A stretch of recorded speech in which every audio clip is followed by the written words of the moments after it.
आलूपुर गांव में गोपी आलू अपने बच्चों के साथ रहती थी। वो समोसे बेचकर अपने परिवार का खर्च चलाती थी। गांव के सभी लोग गोपी आलू के ठेले से समोसे खरीदकर मजे से खाते थे।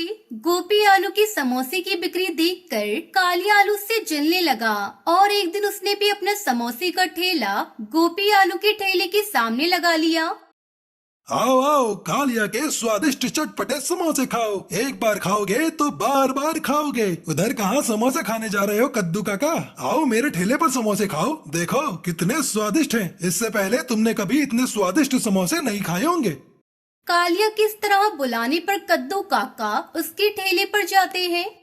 तू अपने समोसे की बहुत तारीफ कर रहा है कालिया, जरा एक प्लेट समोसे देना तो टेस्ट करके देखता हूँ तेरे समोसे में ऐसा क्या है। हाँ हाँ काका, एक बार क्या 100 बार मेरे समोसे टेस्ट करो, हर बार तुम्हें नया स्वाद मिलेगा। कद्दू काका उसके समोसे खाकर उसकी तारीफ करने लगते हैं। अरे कालिया, तेरे समोसे तो सचमुच में स्वादिष्ट हैं। मुझे तो लगा तो झूठी तारीफ कर रहा है, लेकिन ये तो वाकई में लाजवाब है। मैं तो अब से रोज तेरे समोसे खाऊंगा। काली आलू के समोसे जो भी खाता वो उसकी तारीफ करता। इस तरह उसके समोसे धड़ाधड़ बिकने लगे। उधर गोपी आलू के समोसे को खाने के लिए कोई भी नहीं चाहता, जिससे वो बहुत दुखी हो जाती है। इस तरह कई दिन गुजर गए। मैं ऐसा क्या करूं कि सभी लोग फिर से मेरे ठेले पर समोसे खाने के लिए आने लगे। मुझे कुछ न कुछ करना होगा, नहीं तो मैं भूखी मर जाऊंगी। गोपी आलू काली आलू के पास जाती है।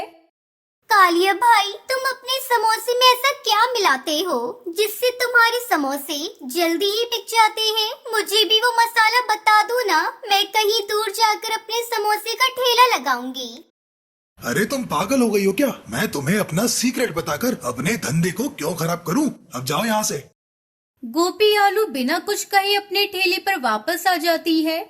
लगता है अब मुझे ये काम बंद करना पड़ेगा, अब मेरा इससे गुजारा नहीं होगा। गोपी आलू अपने ठेले को बंद करके अपने घर लौट रही थी। तभी वो देखती है कि काली आलू मेडिकल स्टोर से कुछ दवाई लेकर जल्दी से वहाँ से चला जाता है। अरे ये काली आलू इतनी जल्दी में कहाँ जा रहा है? मुझे इसका पीछे करके पता लगाना होगा।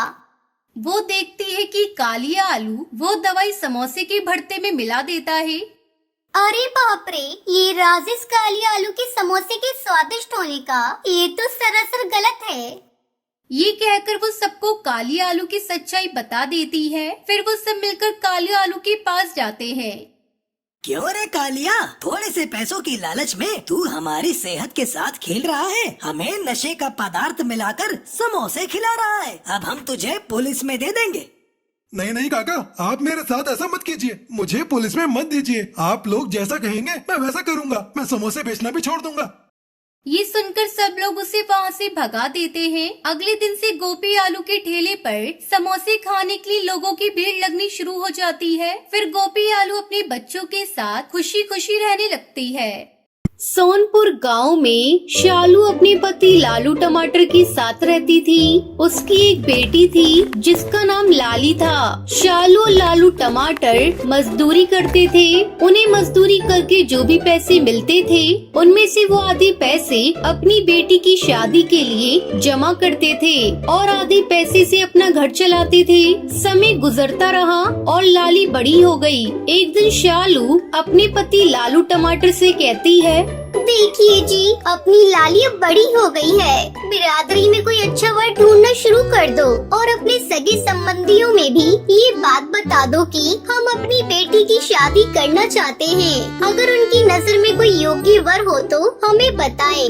अगर हम लोग किसी को कुछ नहीं बताएंगे तो उन्हें कैसे पता चलेगा कि हम अपनी बेटिया लाली की शादी करना चाहते हैं? शालू, तुम बात तो सही कह रही हो, लेकिन अभी हमारे पास इतने पैसे नहीं हैं कि हम अपनी बेटी लाली की शादी धूमधाम से कर सकें और दहेज भी तो देना होगा। इतना सब कुछ कैसे होगा?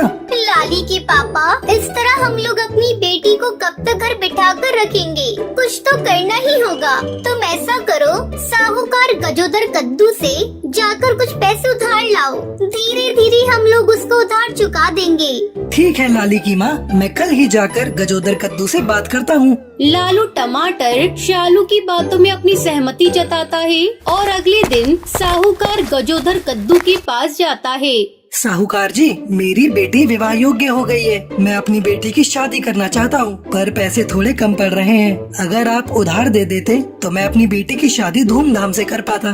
ठीक है लालू टमाटर, पैसे तो मैं तुम्हें दे दूंगा, पर तुम गिरवी रखने के लिए क्या लाए हो? मैं बिना सामान गिरवी रखे किसी को पैसे नहीं देता। अगर कहीं तुम मेरे पैसे लेकर मुकर गए तो मैं कहाँ जाऊँगा मांगने? तुम्हारे पास यदि कुछ है तो गिरवी रखकर पैसे ले जाओ।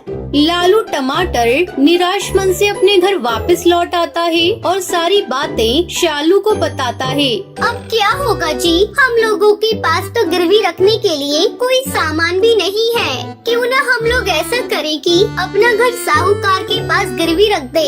कम से कम अपनी बेटी का घर तो बच जाएगा। हम लोग और ज्यादा मेहनत करेंगे, फिर साहूकार को उधार चुका देंगे। अगले दिन लालू टमाटर अपना घर साहूकार के पास गिरवी रखकर पैसे ले आता है। फिर लाली के लिए अच्छा रिश्ता ढूंढने लगता है। जल्दी ही लाली टमाटर की शादी गोलू आलू से तय हो जाती है। गोलू आलू और लाली टमाटर की शादी में लालू टमाटर बहुत अच्छे इंतजाम करता है और लाली की दहेज में बहुत सारा सामान देता है। धूमधाम से लाली की शादी गोलू आलू से हो जाती है और खुशी खुशी लाली टमाटर अपने ससुराल चली जाती है। लाली टमाटर के ससुराल जाने के बाद शालू टमाटर और लालू टमाटर बात कर रहे थे। देख रही हो जी, लाली के चले जाने के बाद अपना घर कितना सूना लग रहा है। भगवान करे लाली अपने ससुराल में खुशी खुशी बस जाए। वैसे तो गोलू आलू का स्वभाव बहुत ही अच्छा है। चलो सब कुछ अच्छे से निपट गया, अब चलकर आराम करते हैं। सुबह फिर काम पर भी जाना है। फिर शालू टमाटर और लालू टमाटर सो जाते हैं। कुछ दिनों तक दोनों मिलकर कड़ी मेहनत करते हैं और साहूकार को उधार चुका देते हैं। आज हम लोगों के सर से साहूकार की कर्ज का बोझ उतर गया। फिर शालू टमाटर और लालू टमाटर खुशी खुशी रहने लगते हैं।